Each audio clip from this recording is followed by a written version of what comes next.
ሁላችሁም አምላካችን እግዚአብሔር በእውነት በድነት ቀን ለፍቅር ቀን ዋጋ ለተከፈለልን ቀን ሁላችሁም በሰላምና በጤና እንኳን አደረሳችሁ። እግዚአብሔር ከሁላችን ጋር ይሁን። ምዕመናን ልጆቻችን ዛሬ ስቅለትን አሳልፈናል። አሁን ነገ ደግሞ ቀዳም ሱር፣ ቀጣዩ ደግሞ ትንሣኤ ነው። ይህንን በዓል ሁላችን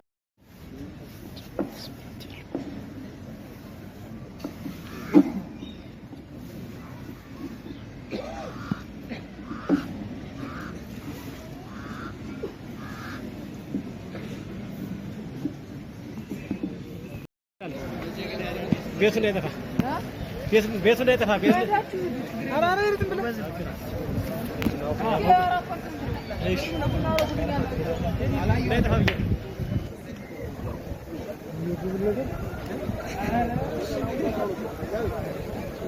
ዙራውን ቀር